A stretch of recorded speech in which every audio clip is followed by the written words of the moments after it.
Satu rumah ada 7 anak.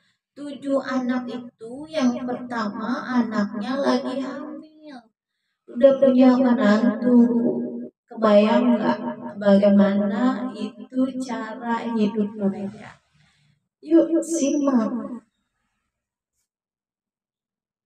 Assalamualaikum warahmatullahi wabarakatuh. Ketemu lagi di channel Hendy Pariani. Cukup lama ya aku nggak komentator. Jadi sekarang aku mau bahas tentang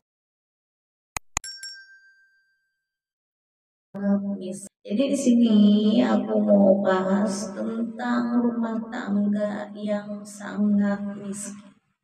Jadi mereka itu kontrak satu kontrakan dengan ukuran 5 kali 4. 5 kali 4, satu sumur dan dapur. Bayangkan ya kontrakan kayak gitu, cuma satu kotak doang. Di antara mereka itu aku sempat bingung ya. Karena waktu itu aku ke sana itu karena ada pesanan. Jadi aku sempetin ke sana. Pas aku cari-cari rumahnya aku bingung, banyak banget. Aku pikir tuh anak-anak yang main. Jadi aku tanya, "Bu, ini anak siapa?" gitu kan. Pas aku tanya, ini anak-anak saya semua, ada berapa? Ada 7. Itu yang hamil juga siapa? Itu yang hamil anak saya udah punya menantu. Udah punya menantu, iya, tinggalnya juga di rumah ini. Anak ibu lagi hamil, tinggalnya di rumah ini juga. Aduh, bagaimana ya mau tidurnya? Ya disusun aja sebisa. Nah itu dengan 7 anak itu bahkan hamil satu ya. Jadi aku bingung tuh. Jadi aku sempat tanya bagaimana kehidupan bisa kayak gini. Harusnya kan anak yang udah menikah apalagi banyak adik kayak gini harusnya kan dipisah. Nggak bisa karena suaminya itu juga pengangguran. Jadi dia punya menantu pengangguran. Nikahnya juga nikah. Yang penting sah gitu kan. Jadi pas hamil itu jadi bingung kan tidur empet-empetan kayak gitu. Terus akhirnya aku bilang gini, kalau keadaan tidak mampu seperti ini, harusnya kita berusaha untuk menempuh jalan keluarnya gitu kan bagaimana gitu. Nah akhirnya aku sama dia ke rumah Luna. Jadi aku bantu dia ya cari solusinya biar bisa gitu, biar ngasih kerjaan buat menantunya karena menantunya itu suruh jadi tukang beca kayak mertuanya nggak mau, suruh ini ya, cari-cari kerombongan juga nggak mau. Jadi kan bingung ya kalau mendapat menantu yang gengsi gitu kan. Jadi sedangkan hidup empet-empetan kayak gitu buat makan aja susah gitu kan. Nah akhirnya aku bawa ke Nura dan akhirnya di sana dapatlah solusinya gitu kan.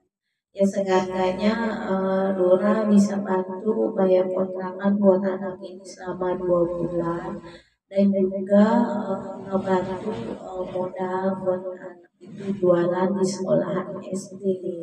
Nah itu zaman itu udah lama banget, ya udah lama banget itu kejadiannya. Aku sendiri lupa itu kapan kejadiannya. Dan itulah kalau kita melihat keluarga yang benar-benar tidak mampu, kita bantu gimana caranya gitu kan.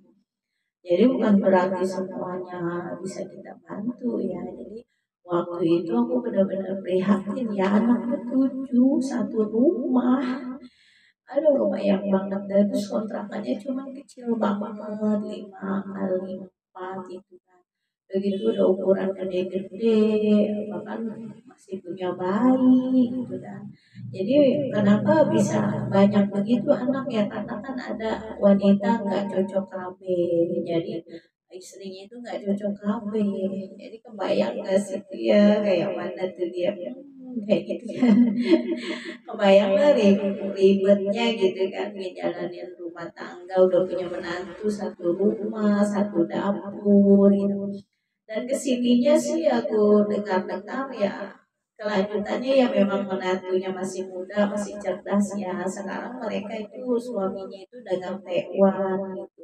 Jadi udah gede juga anaknya udah pas 4 SD kali gitu. Jadi dia kalau ketemu aku tuh suka ketawa gitu dan aku juga pasti beli gitu kan. Ya itulah kehidupan. Jadi selagi kita bisa bantu ya kita bantu lah. Karena kan kita ngeliat yang kayak gitu kan kayak kesian gitu. Eh, jadi pas ke rumahnya itu ya udahlah ke rumah Lura yuk main-main gitu beneran sama Luranya memang kenal baik ya. Ya di mana kejadiannya aku nggak bisa bilang ya.